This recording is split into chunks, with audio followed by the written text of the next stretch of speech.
of violence.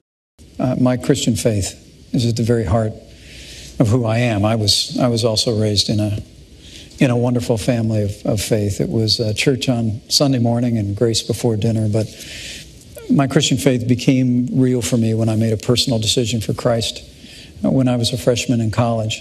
And I've tried to live that out, however imperfectly, every day of my life since. And with my wife at my side, we followed a calling into public service where we've tried to keep faith with the values that we cherish. That was then Indiana Governor Mike Pence at the vice presidential debate last year. He has said he is a Christian, conservative, and Republican in that order. McKay Coppins is in Washington. He is a staff writer for The Atlantic and profiled the vice president in the magazine's latest issue. The piece is called God's Plan for Mike Pence, and it takes a look at how Pence balances serving both God and President Trump. Welcome to you, McKay. Thanks for having me. So just days after that vice presidential debate, the Washington Post published the Access Hollywood tape, and you've reported that in the aftermath of that, Pence wasn't just thinking about dropping out. You say he was contemplating a coup. What can you tell us about that? Yeah, so if you flash back to that period when that tape came out, there was really kind of 48 hours of total chaos. The race was really upended. Republicans were calling on Trump to drop out, threatening to, stop spending money on ads for the campaign. And amidst all of this, I report that Mike Pence actually made clear to the Republican National Committee that he was ready to take Trump's place as the nominee. And in fact, during a meeting that Trump had with his top advisors that weekend, Reince Priebus, who was then chairman of the Republican National Committee, said that Pence and Condoleezza Rice were ready to step in to form kind of the new GOP ticket, which would have been a pretty astonishing development just 4 weeks out from the election day. So let's talk about that a little bit more. I mean, what happened? As we know, what happened from the public perspective, of course, Donald Trump stayed in. But how did things unfold from there? Well, what I'm told is that Pence was considering this. He made it clear that he was open to it. But ultimately, Trump, showed up at this debate in St. Louis and at least from a lot of Republicans' perspective, turned things around, did enough to kind of stop the bleeding.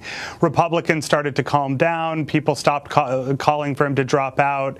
And Pence kind of within 48 hours, 72 hours, was back on the campaign trail, stumping for Trump again. But there was kind of that brief moment where he contemplated this power move, and a lot of the people that I talk to in both Trump's orbit and Pence's orbit say that it raises the question about just how loyal Pence actually is to the president, and whether sometime next year, as this Mueller investigation continues and other developments continue to kind of lay siege to this White House, whether Pence will really be there for Trump when he needs it most. Well, overall, in your piece, you say the vice president seems to have been deferential to President Trump. You write that Pence believes in, quote, servant leadership. Describe that for us and how it has played into Mike Pence's political career. Right. So this servant leadership is an evangelical biblical concept that was described to me by a couple different people close to Pence. And basically they say that it's based in the New Testament, in the Gospels, where Jesus, models humility by washing his disciples' feet. They say that Pence, ever since he was a young congressman, told staffers in his office to treat constituents as though they were kind of their masters, that the staffers were the servants, and to have a servant's attitude about leadership. Now that's been kind of a defining mantra of Pence's career, and it's made it so that he's really developed a good dynamic with Trump, right? It's funny, I interviewed Kellyanne Conway, who was working for the campaign at the time that Trump picked Pence to be his running mate. And Kellyanne told me that she knew that they would get along because Pence is willing to subvert his ego to the greater good. And that clearly has happened, I think, throughout his relationship with Trump, with the exception of that one key moment that we just talked about. I know you reached out to the vice president. He declined your request for an interview, but what has been the reaction from the vice president's office to your reporting? Right. Well, the vice president's office today did specifically single out that anecdote about the coup, the contemplating the coup, and said that that was not true.